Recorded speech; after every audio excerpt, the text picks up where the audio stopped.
गणेशोत्सवाच्या दिवशी आपलं सर्व कार्यकर्त्यांना, आपलं सर्व पदाधिकाऱ्यांना तुम्ही रिपीटेडली हा म्हणता, हे गणेशोत्सव आहे. ईद मिलादचा उत्सव 7 तारीख होणार आहे.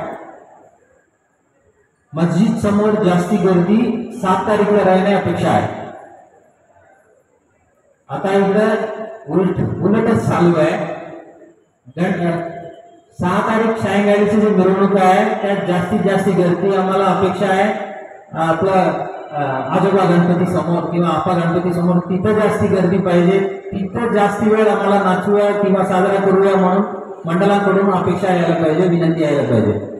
पण त्या दिवशी तिकडं खाली आहे, उलट मस्जिद समोर जास्ती गर्दी आहे किंवा जास्ती वेळ तिथं नसतात. तसा प्रकार होणे ते योग्य नाहीये आणि एवढं चांगला धार्मिक भावना आहे तसा उलट दिशेने काम करणारी गोष्ट आहे. कुठल्याही ठिकाणी जाऊन शक्ती प्रदर्शन करून काही फायदा होणार नाहीये. उलट शहराला गालबोटच लागणार आहे आणि वैयक्तिक तुमच्यावर गुन्हे दाखल होणार आहे. तसा करू नये. सर्व तरुण मित्रांना माझा नम्र विनंती आहे, कोणाच्या वैयक्तिक फायद्यासाठी, इतरांच्या वैयक्तिक फायद्यासाठी तुमचं भविष्य तुम्ही वेस्ट करू नये. आपलं फ्युचर जे आहे विनाकारण गुन्हे दाखल झालं, ते कुठलाही कलम असो छोटा मोठा, FIR दर्ज झालं मतलब तुमचं जीवनभर तुमच्यावर एक शिक्का लागत आहे. तसा तुमच्या फ्युचर वेस्ट करू नये. तुम्ही काही अब्रॉड जायची, फॉरेन जायची, नोकरीला जायची, सरकारी नोकरी लागायची, कुठल्याही विषयात तुम्हाला ते फायदा होणार नाही. उलट त्या रास्ता तुम्हाला पूर्णपणे बंद होत आहे. मागच्या वेळी पण मी सांगितलं होतं, एक उमेदवार आमच्या पोलीस भरती झाला पण एक छोटा केस होतो, त्यामुळे ते भरती झालेले कॅन्डिडेट आता लिस्टमधून बाहेर पडलेले आहे. ते पूर्ण परिवार खानदान अशा एक पिढी मागे गेलेला आहे. एक सरकारी नोकरी म्हणजे अशी छोटी गोष्ट नाहीये.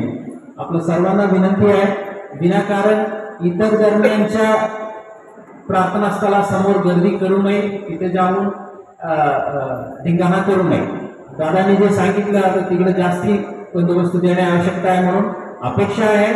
हे आमच्या धर्माचे नाही, इथं आम्ही जास्ती थांबायची नाही म्हणून स्वतःहून मंडळ पुढे गेलं तर बरं राहील.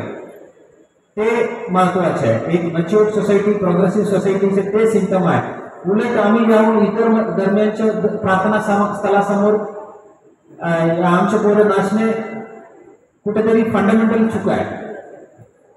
ते सर्व ज्येष्ठ पदाधिकाऱ्यांना मी विनंती करतो, आपलं आपलं मंडळचं जे गाडी ऑपरेट करतात त्यांना फक्त सूचना द्या.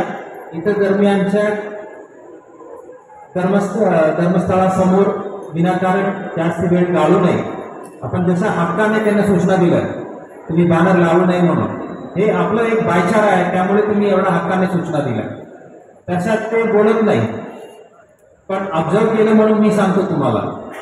आता गणेश उत्सवाच्या जास्तीत जास्त वेळ आम्ही गणेश मंदिरात घालू आणि तिथं प्रार्थना करू. आणि ज्यांना असा उद्देश आहे, आम्ही हे गणेश उत्सवाचे 10 दिवस आहे, आम्ही मोकळं फिरण्यासाठी मिळत आहे म्हणून, हे चुकीच्या विचार आहे. बदलून घ्या. 10 दिवस आपण पूर्णपणे धार्मिक भावना बागलावे. मंदिरात जा, मंडपात जा, प्रार्थना करा. आणि जे जे लोकांना आता मंडळाच्या अध्यक्ष आहे किंवा ज्येष्ठ पदाधिकारी आहे तरी ते पूर्णपणे आरती पण युट्यूबला लावतात. तसा जोपर्यंत आहे तोपर्यंत आम्ही आमच्या धर्माचं काही जास्ती पालन तिकडे होत नाही. आता ते जसं गाणं बंद करून आम्ही हे लावू म्हणून अमोलबापूंनी पण विनंती केलं. आरतीच आम्ही युट्यूबला लावलं तर मग राहिलं काय? तसा आपल्या तरुण पिढीला आपण सूचना देऊ आणि आपण सर्वांनी दिलेल्या सूचना आणि जे काही मुद्दा आपण मांडलेले त्याचा आम्ही नक्की नोंद घेतलेला आहे आणि त्याचा फायदा घेऊ.